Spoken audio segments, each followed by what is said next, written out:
Hi friends, I am so glad you're here today, and today we're going to talk about something that I did not think was going to come up this soon, but I have already had to reset. That's after January the 1st, having my system set down, set out, planned out, and all that. I'm already having to do a reset. So what is a reset? A reset basically means that you're having to start again, start over, reevaluate, redirect, get going again, starting up again. It just means that you're having to go back to square one in some respects, not totally all the way back to square one, but maybe there's been something that's happened that you need to reevaluate because the path that you started back at the beginning of the year has already begun to go off track. Well, last week was an unusual week. I had a funeral to attend, and this is just life. Life happens, does it not? We set a path, and what happens? Life. Life happens. It gets in the way of all of our plans. That's some people that I was going to go with, and they said, oh, and we're going to go out to eat. Well, I eat autoimmune protocol with Leanne Ely. I'm eating of the earth. I'm eating anti-inflammatory. Why? Because I have an autoimmune disease, and that is what serves my body best. So we were going to go out and we went to eat Mexican food, which there's a lot of things there that are inflammatory. So what did I do? I just fell into the trap. I just did not even go, wait, pause, stop and think and make a new plan. I'm not saying stop and do not go out with my family and friends. That's not the thing. That is not what our systems and plans are about. So I went ahead and ate flour tortillas, cheese, chips, and things like that that I knew was not going to set well with me. The next day I woke up and I felt horrible. I felt terrible. I need to next time either eat before I go and then just have unsweet tea while I'm still visiting and just explain I have already eaten, or grilled chicken or steak with peppers and onions. All of that would have been perfectly fine, and just leave off the flour tortillas. You can ask anyone at any restaurant, do you have paleo or keto option? So that was the first mistake of the day. The second thing was I have a PM routine that is very sacred to me. I almost have to do it in order to reset and feel good the next day. And my PM routine is doing yoga, meditation, a singing meditation, lifting my weights, journaling, and reading. Those things are very important to calm my system down. So I attended this meeting until 8:30. I found that it no longer serves me. So I have decided that this is just a social club that I do not need to be a part of. And it's nothing personal. They're lovely people. It's a wonderful club. They don't need to reconstruct it for anyone else. It's just that it's not for me.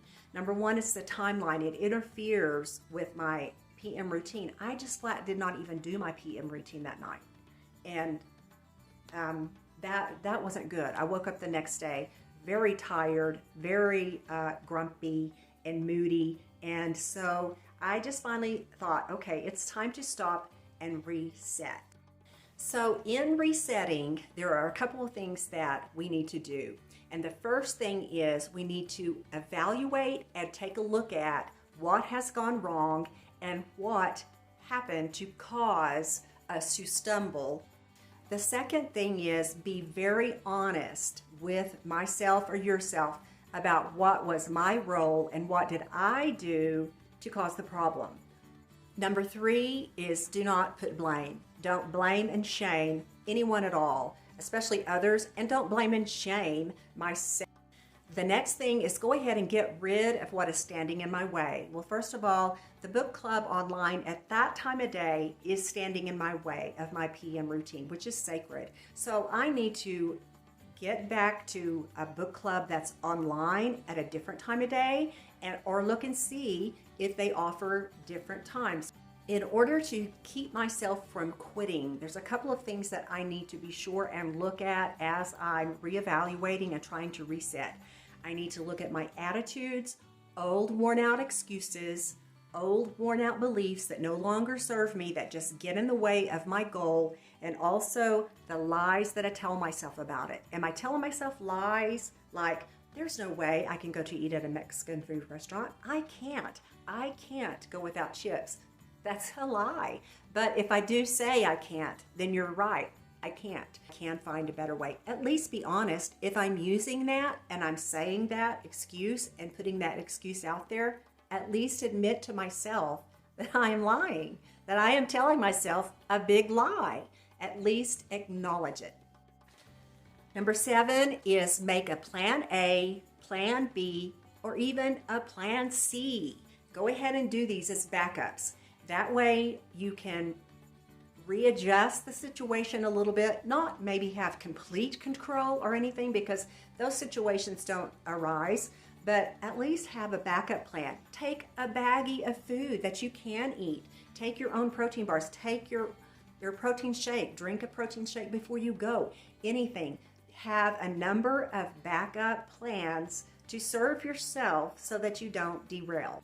The last thing is know it is not the end of the world. It is going to happen. Just know that it is, because it is life and we are human, and that our goal is not to be perfect, but it is to continue and to progress. But forgive myself very, very quickly, get back on track and get going. And that is exactly what I did. This happened on Thursday. So Friday and Saturday, I totally dedicated myself to reset. I did everything intentionally to reset my day. So I'm going to show you some little glimpses of what I did during the next day, the next couple of days, to show you how I actually reset my schedule and reset back on track.